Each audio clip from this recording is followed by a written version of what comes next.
फारूक रेंजू शाह साहब, हम लोग चर्चा के जरिए समझने की कोशिश कर रहे हैं। मैं आऊंगी सर। फारूक रेंजू शाह साहब हमारे साथ जुड़ गए, पूर्व नौकरशाह भी हैं, और आपने रेंजू शाह साहब बहुत सारी ऐसी बातें बताई है जो आपने अपनी नजरों से देखी है, समझी है, आपकी आंखों ने पूरी कहानी देखी है। मैं आपसे ये जानना चाहती हूं कि फारूक अब्दुल्ला और कांग्रेस से भी लिंक कर रहे हैं रैना साहब, ये लोग क्यों कश्मीरी पंडितों के विलेन बन गए?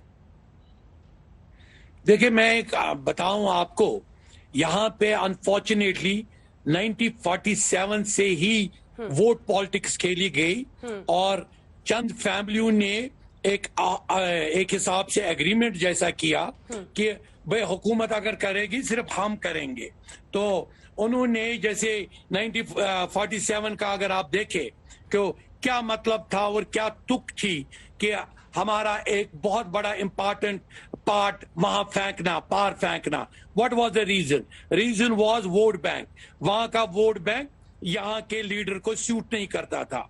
उसने फिर वहां पे ऐसी सिचुएशन क्रिएट की कि पंडित जवाहरलाल नेहरू ने भी एक सेशनिस्ट तकरीर किया as a prime minister at जो यहाँ पे लाल चौक है, लाल चौक में कहा कि यहाँ प्लेबिसाइट होना चाहिए। प्लेबिसाइट मींस पाकिस्तान से जुड़ना चाहिए अगर एक्सेशन हो गया इंडिया के साथ। सो ये वो कह रहे हैं। तो तब से लेकर आप देखें जो हालात हो गए। कश्मीर फाइल के बारे में एक पॉइंट में जरूर बताऊंगा कि कश्मीर फाइल का परसेप्शन ऐसा हो गया जैसे सारे कश्मीरी मुसलमान कातिल है, जैसे सारे कश्मीरी मुसलमान पंडितों को मारा। ऐसा नहीं है। एक पॉलिटिकल टोले ने सचमुच साजिश की और एक ऐसी साजिश की। किस पॉलिटिकल टोला जो हुकूमत यहाँ 1947 से कर रहा है, एक फॉरम है दूसरे फॉरम है। उस वक्त देखे होम मिनिस्टर कौन था? होम मिनिस्टर की कुर्सी पे पीडीपी का चीफ बैठा था। अब उस वक्त किस पार्टी में था, क्या था, दैट्स अ डिफरेंट थिंग। आप देखिए कि पर्सनालिटी कौन बैठी थी। कसूरवार कौन था? एवरी पॉलिटिशियन, एवरी सियासतदान। और यहाँ का सियासतदान ये चाहता था फारूक अब्दुल्ला, उमर अब्दुल्ला तो कह रहे कि फारूक अब्दुल्ला सीएम थे ही नहीं। मैंने उमर अब्दुल्ला की बात नहीं की। उस वक्त उमर अब्दुल्ला कहाँ थे? 89 में तो कहा कि मेरे पिता फारूक अब्दुल्ला सीएम नहीं थे तब। एक बात है, ये दिनों का मसला है। ये मैं आपको बताऊं, ये चंद दिनों का मसला है। दिसंबर में एक स्ट्रेटेजिकल रिजिग्नेशन वो देते हैं, लेकिन जो यहाँ की अफसरशाही थी, जो यहाँ का एसएसपी था, डीआईजी था, जिनके कमांड पे गोलियां चली, एक तरफ से गांव कदल में मुसलमानों पे गोलियां चलाई, दूसरी तरफ से पंडितों को मारा जा रहा था।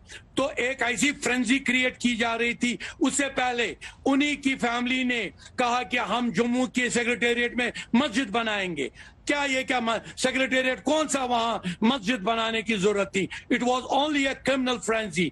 89 के 15 अगस्त को यहाँ का चीफ मिनिस्टर, जो कश्मीर का चीफ मिनिस्टर जो उस वक्त था, वो अनफर कर रहा है इंडियन फ्लैग, लेकिन बोल रहा है कि इंडियन आर्मी ने बटमालू जलाया। अब इंडियन आर्मी हर गांव और हर शहर जलाएगी। एक क्रिमिनल स्केयर सा हुआ। और दूसरी एक बात है, आज यूक्रेन और ज़ेलेंस्की का देखो। अगर यूक्रेन से लोग भाग रहे हैं, क्या ज़ेलेंस्की एक लेजिस्लेशन चलाएंगे कि जो भाग गया उसकी प्रॉपर्टी खरीदो? क्या ऐसा हो सकता है? दुनिया के किसी तारीख में हुआ है, लेकिन कश्मीर में हुआ है। कश्मीर में एक लेजिस्लेशन पास की गई 96 में, 100 वोटों पर एक एमएलए को जिताया गया। 98 वोटों पे एक एमएलए को जिताया गया। और उन्होंने लेजिस्लेशन पास की कि कश्मीर की पंडितों की प्रॉपर्टी जिसने कब्जा किया, जो भी खरीदेगा औने पौने दामों में खरीदो। It was a benefit to their own class. जो वो एक छोटा सा, they were not all entire representing the entire Muslims of Kashmir. अगर 40-50 लाख मुसलमान है, क्या 50 लाख लोगों ने 25,000 घरों के फैमिली के प्रॉपर्टी खरीदी? No, it was a very minuscule 0.5% से भी कम। जो बेनिफिशियरी है वही पॉलिटिक्स में गए और वही पॉलिटिक्स में इस बेनिफिट का भी इस्तेमाल करते रहे और धन का भी इस्तेमाल करते रहे। कभी हिंदुस्तान को ये फारूक रेंजू शाह साहब, देखिए आपका इशारा सीधे फारूक अब्दुल्ला पर है और आप पूरी बात बता रहे हैं। आपका इशारा सीधा फारूक अब्दुल्ला पर है। मुफ्ती मोहम्मद सईद पर है, मुफ्ती मोहम्मद सईद पर है। आज जब मैं आपसे एक सेकंड, जब मैं आज से बात कर रहा हूं, आज भी महबूबा मुफ्ती ने कहा कि अली मोहम्मद जिन्ना और गोडसे एक जैसे थे, तो ये भी क्रिमिनल फ्रेंजी का एक स्टेटमेंट नहीं है? तो इसकी साइकी पे असर नहीं पड़ता है?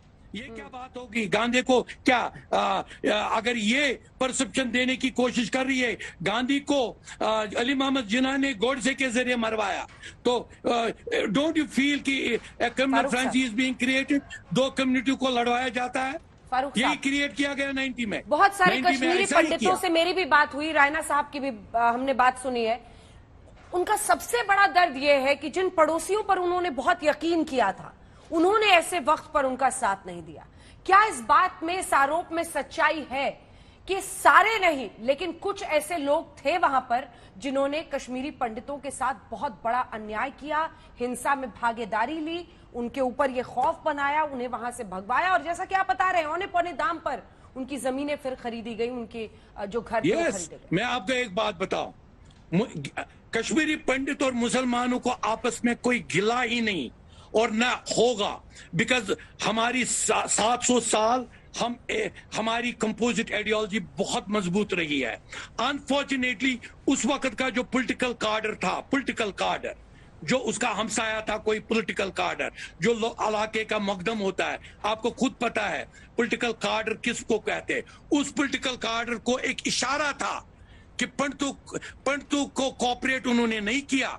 अगर वो पॉलिटिकल कार्डर जो उस वक्त रूलिंग कार्डर था, उन्होंने ऐसा माहौल किया कि मौलाना मोहम्मद फारूक मरे तो किसी और पे सर पे चढ़ाओ ताकि उसको वापस हटाए central government. It was a game of killing humans.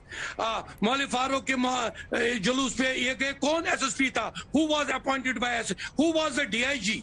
They were political appointees. And वो पड़ोसी भी, जो पड़ोसी उस पॉलिटिकल कार्डर के थे, उन्होंने अगर उनका साथ नहीं दिया, इसका मतलब ये नहीं कि मेजॉरिटी मुसलमान ने पंडितों को निकाला, या अगर कश्मीर फाइल ये पेश करने की साहब एक कमेंट जल्दी से, रहना जिम्मेदार है। ठीक है रहना साहब, छोटा सा कमेंट, रहना साहब छोटा सा। मैं छोटा सी कमेंट लूंगा। आपको 1984 के दंगों में समुदाय मिल जाएंगे जिन्होंने सिखों को बचाया, लोग बाय नेम मिल जाएंगे। आपको पंजाब के आतंकवाद में सिख मिल जाएंगे जिन्होंने हिंदुओं को बचाया। आपको कश्मीर में एक ऐसा व्यक्ति नहीं मिलेगा जिसने कश्मीरी हिंदू को बचाया। मैं आज रिंजू साहब को विनती करता हूं, एक नाम बता दें, एक नाम।